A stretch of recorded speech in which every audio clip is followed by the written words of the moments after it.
Welcome to Mission SONlight Chat from the Media Missionaries of Network 7 Media Center. We are here in our studio located in Chattanooga, Tennessee, here in the United States of America. Wherever you are watching, we are welcoming you to our studio today. My name is Christopher Beeson, and our Director of Production and Engineering today is Jordan Wagner. Jordan, welcome to the program. Thank you. It's nice to be the guest this time, I guess. Right up there on the microphone. Mission SONlight Chat is a nonprofit Christian media production. So if you'd like to know more, you can visit us at missionsonlight.org. And if you want to give, you can click donate. We appreciate whatever you'd like to do for this work. One more thing, we want to touch more lives. So if you would just share today's program with a friend, post it on your social media, text it to a friend right now, even snail mail it if you want. Share Mission SONlight Chat today. Thank you. Thank you. Thank you. Today, as you notice here, Jordan and I are in the studio, and it's a different kind of program. Jordan, what are we doing here? So today we're going to be looking a little bit at Mission SONlight stories that we have gathered, and just seeing what work is happening around the world. That's right. We are introducing a new special feature of Mission SONlight Chat. It is the original Mission SONlight Quarterly 13th Sabbath World Mission offering videos for the Seventh-day Adventist Church. And people can subscribe to these by going to missionsonlight.org. These Mission SONlight stories are available for your local church by just visiting us online, missionsonlight.org. You'll find a way to download your information, upload your information, get us your information, however you do so, and we can make you, your church, your community, a subscriber to it. What else you got over there for us? So last quarter, we visited the Inter-European Division, and we were featuring stories from there. And this quarter, we are featuring the Trans-European Division. Between these two countries, we've been to these two divisions, rather. Mm-hmm. We've been to 29 countries, and that's combined over the two divisions. And more than any other region in the world, for places that we've visited.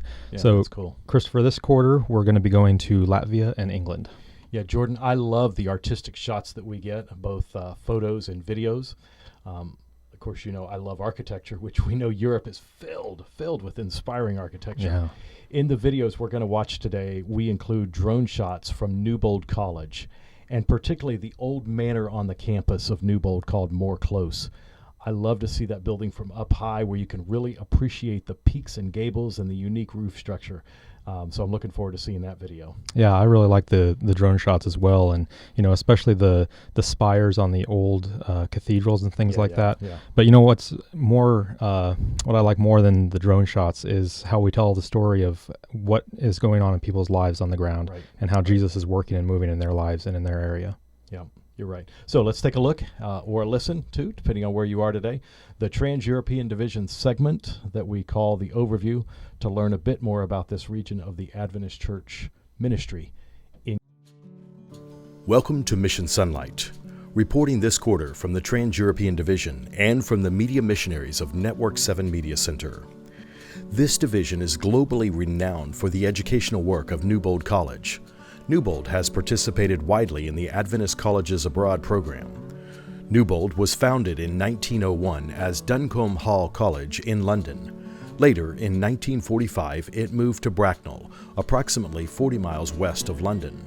The move came with the purchase of More Close, around which the main campus has grown.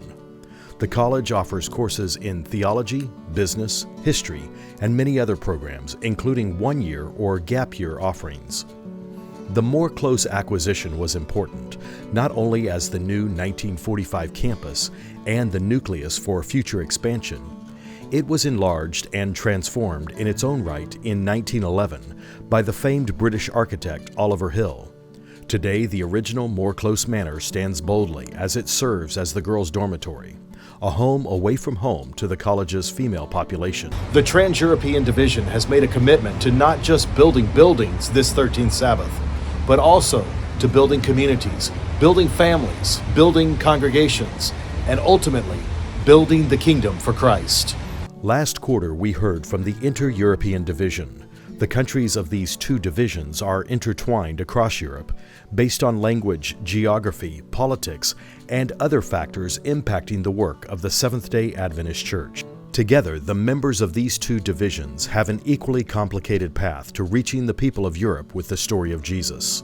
Europe's rich religious heritage makes the deep ideologies and prejudices, both for and against faith practices, a difficult journey to accept the simple gospel of God's transforming love. The people of the Seventh-day Adventist Church in this region, once reaching an approximate membership of nearly 300,000, currently number half that, with about 148,000 members in the territory, comprising these two divisions. While the challenge may seem insurmountable, when 45-year-old J.N. Andrews traveled to Switzerland with his teenage children in 1860, they were the only Adventist. Members today are just as intrepid to reach their friends, neighbors, co-workers, and strangers alike. One could focus on the challenges of the European work, particularly here in Latvia, or we could look upward, from where we gather our strength and say, "Here we are, Lord, send us." And that is what we are doing. During this quarter, Mission SONlight will share the unique work happening in Riga, the capital city of Latvia, and the small tourist town of Zelenica, tucked into the coast of Montenegro. Both projects have a special focus on youth, young adults, and families. When members of the Adventist Church in Latvia mention the name of their church, they often are met with warm responses. The government of Latvia officially recognizes only 7 denominations. We are one of those recognized. We also advertise with local radio stations. People know who we are. These things help us gain recognition and trust in the community. From there, we must be sure that the good things that people think they know about us turn out to be true about who we are. In all of this, we must represent Jesus Christ. As you can hear, the plans are thoughtfully and prayerfully made. This quarter, you will hear more about these two projects. Leaders and laity within the Trans-European Division are pursuing excellence and efficient evangelism mechanisms. When Sabbath, September 30 comes, what will you plan to give to assist your brothers and sisters with more tools to reach the postmodern European with the truth as it is in Jesus? From the headquarters of the Trans-European Division in London, England, and the media missionaries of Network 7 Media Center, this is Mission SONlight. It's great to hear that update from the TED. Christopher, you attended that church in London. Tell us a little bit about your experience there. So, Jordan, my wife and I went to the church called London Live, where they meet on Sabbath evening for their main services. And, of course, that we went through the Notting Hill neighborhood. Some of you might have heard of that movie. We walked right past the Blue Door and the bookstore that was made famous by the film on our way to the London Live church. It was a neat experience, walking around that neighborhood and just really experiencing a little more of the London local culture, not just all the touristy stuff. Yeah. The other congregation that was featured there was the Latvian Conference Ministers Meeting. Right. They were training and encouraging both male and female pastors who were taking a break from their local districts to enjoy fellowship together. That's right. And next we are going to dig deeper into the work of the Latvian Adventist ministry, particularly to those from unique cultures. So let's take a listen. From the media missionaries of Network 7 Media Center, welcome to Mission SONlight. Today we are reporting part 1 of a 2-part series from Riga, the capital city of Latvia. Latvia is a country located in north-central Europe. Vilnius Latgalis is the president of the Seventh-day Adventist Church in Latvia. He shared with our media missionaries the blessings of the church despite lingering COVID restrictions in this part of northern Europe. We currently have about 50 churches and 30 pastors in Latvia. In 2022, 64 people were baptized despite the COVID restrictions and the challenges of the postmodern Europe. Obviously, we thank God about all of this. The culture and people represented here in the Adventist Church and its community is diverse. Latvian and Russian are the predominant people groups, the Russian lineage left over from Soviet occupation. Even as you look around the city, the old Soviet flats still stand. Yet new construction, offices, and apartments have risen since the mid-1990s. Most churches have tended to serve one culture and people group or another. Our churches are growing more youthful and are integrating a blend of cultures, nations, and welcoming, while remaining faithful to doctrine in God's Word. Since the war began in Central Europe in 2022, many Ukrainian immigrants have arrived and are being heartily welcomed into the Adventist melting pot. We are mindful of the mental and physical needs of our new Ukrainian friends. They are paying a great toll, moving to a new culture, leaving their homes and family behind, finding work, jobs, and new circles of friendship. They have only the clothes on their back and a small bag. Church members have found this as a great opportunity to meet needs. They have embraced those coming into Latvia, both Adventist and non-Adventist. Russian is often a second language for Latvians, which is akin to the Ukrainian dialect. This helps communication take place easily with immigrants moving to Riga. They are willing to learn more and discuss work and religion. They already have the religious mentality from a Russian Orthodoxy and aren't opposed to change. We also have an international pastor with a psychology degree. He has been working with them. Because our church facilities for meetings and seminars are very limited, they meet in the Greek Orthodox complex that has a separate building for counseling. They also sometimes meet at the Red Cross building. The international pastor is also Ukrainian, so that helps. Alongside the Ukrainian immigrants, there are other opportunities for the leaders and members here. Though our name, Seventh-day Adventist, doesn't need much promotion, we have a good partnership with the local Christian radio broadcaster, who shares good news on our efforts to love our neighbors. We have also built important relationships with the Latvian authorities. With this goodwill, we know there is responsibility to this group of people who need to start relationships with Jesus. We use fitness and health as an entering wedge to get to friend them, the children, the youth, and their families. Pastor Latgelis says there is a major challenge to the work in this region. Many churches either lease their worship facility from other denominations, or they do not have enough room outside of their own sanctuary for extracurricular community activities. So many of our buildings are cramped between other buildings. There is often no room for Sabbath school classes for the children, so you can imagine there is no room for a gymnasium or day activities either. With so few social activities for youth and their church, it is a problem. This 13th Sabbath, the members in Latvia are doing something to change the challenge of space for their youth and families and new immigrant population. 23 years ago, my father-in-law started a summer camp called Maranatha, and it is still going. 7 years ago, I took over. We have kids coming at different times, different days. Still, there isn't enough room. This year, we're going to have about 100 kids. We must turn others away. The extracurricular activities for youth include singing, robotics, language learning. They benefit greatly from socializing. Kids love the activities, and parents gain trust towards Adventists. In Latvia, youth and family community centers are a major part of the fabric of our daily life. Other denominations have them. Even the government operates them. Yet, there is still a great need for these places around the city in this country. We have developed a concept to share the truth as it is in Jesus. That is the spiritual health, and also bring good physical and emotional well-being to our communities. With a foundation of 2 decades of work in place, a base of supportive church families, goodwill in government, and strong support from the community, church members are ready to take the next step in their evangelism quest. Next month, we'll hear more from the leaders in Latvia about their plans to reconcile the needs of youth and immigrants with the space currently available to them. Stay tuned to Mission SONlight for those details, and consider now what you give on Sabbath, September 30th, for this 13th Sabbath World Mission Offering. Reporting from the work of the church in Riga, Latvia, in the Trans-European Division, this is Mission SONlight. As you can tell, these segments are built to be watched in a standalone setting. Some churches use them in their church service. Mm-hmm. Some churches use them in their Sabbath school gathering time. And some use them in their social media updates during the week. You may enjoy them in another area of your church culture, maybe a Sabbath school, right. But it brings back missions to our mind. Yeah, that's right, Jordan. We're really glad to have our viewers and listeners watching and listening and learning more about the Adventist church work of the Trans-European Division.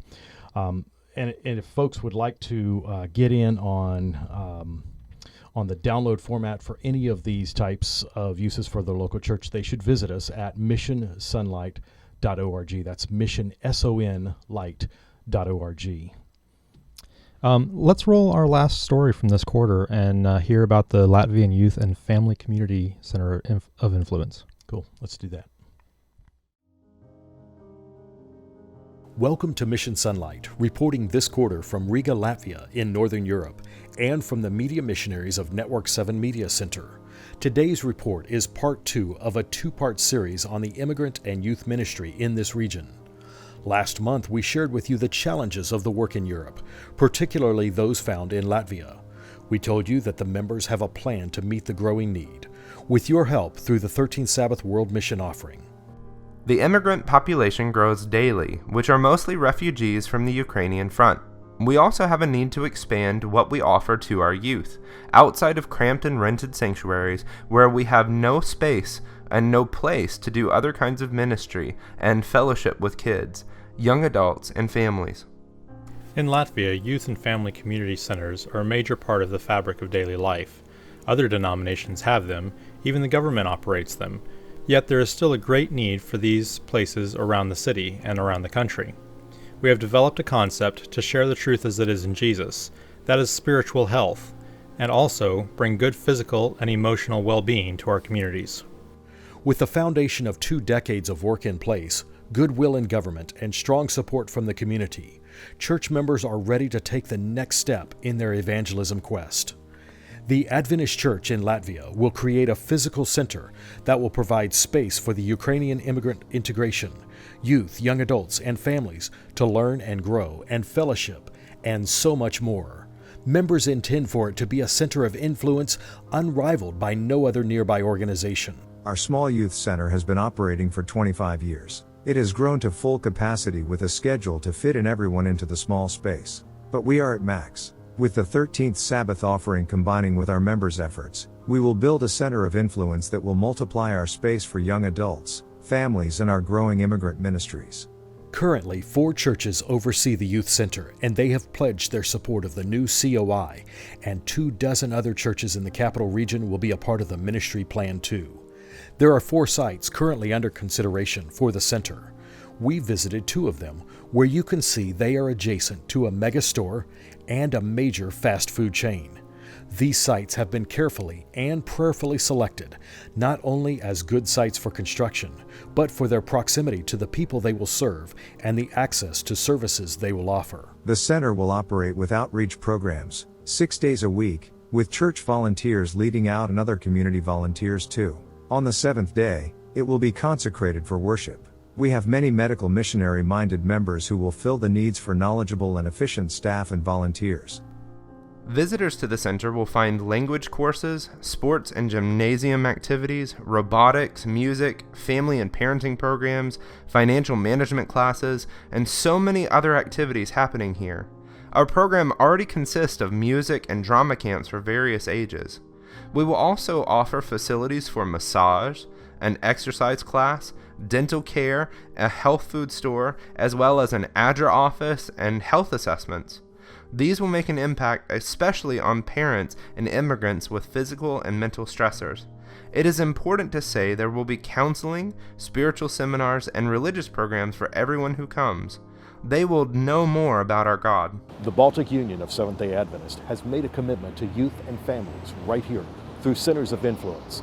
This 13th Sabbath, you can join them in changing communities like this for Christ. The church is alive with young adults. We have invested a great deal in leaving young adults in charge of the church. We expect the leadership of the union and conference to skew much younger at this year's constituency meetings. There are actually 2 outreach programs that center around children and youth. Pathfinders for youth in the church to invite their friends from outside, and what we call Maranatha, the camp that I have been leading, that my father-in-law started many years ago. It is community-centered and all are welcome. The Pathfinder Club has actually been the most effective for baptizing the non-Adventist youth. Pathfinders have 60% non-Adventist in their clubs. One girl brought 5 friends to Camporee last year. After that Camporee, the kids were interested in getting together to learn more, but the church had no place for them to gather and to study. Maranatha has 40% Adventists. Maranatha has been focused on friendships with youth and families, and not proselytizing, but lacks space to gather in cold winter months. The entire center is called Latvia Health Mission, 30% Adventist, 20% other denominations, 50% unchurched, and 5% of those attending are Ukrainians. And that is a big hurdle. Reaching Ukrainian families who have lost hope. Boredom and sadness has turned them to crime. This is a priority. There is much work to do, and you are a valuable partner to finish this work. We have thankful and happy hearts to help other mission projects as we see them in the World Church. God has already blessed us thus far. We have resources to begin this, but not enough. So we are thankful to everyone who will contribute to this, and may God bless abundantly. Let us do the work together. The most important goal of it all is for us to help kids to learn about Christ through these activities. And we are extremely grateful to everyone who will donate during this 13th Sabbath to the building of this Influence Center. Whether it will be a big or small amount, everything will count towards getting these kids to learn more about Christ and get them closer to Christ. We're planning activities for family, youth, and immigrants that through involvement they will know more about Christ. Influence not just the kids, but also their parents is the plan of the Influence Center. We are extremely grateful to everyone who donates, either big or small, for this center of influence. When Sabbath September 30 comes, what will you plan to give to assist your brothers and sisters with more tools to reach the postmodern European with the truth as it is in Jesus? Plan to give liberally for the people of the Trans-European Division. From London, England, and the media missionaries of Network 7 Media Center, this is Mission SONlight. That is today's program from the media missionaries of Network 7 Media Center. This has been Mission SONlight Chat. I can't say with our guest, but Jordan, it's been fun to do this program with you and let folks share in our mission stories from around the world. Now, I'm Christopher Beeson, your host. Today's engineer, our director of production, Jordan Wagner. We thank you for joining us. We thank you for sharing our program with your friends via text, email, on your social media platforms. However, we also thank you for your gifts and your prayers, but especially your prayers. We greatly appreciate those. That is all today from our studios in Chattanooga, Tennessee. This is Mission SONlight Chat.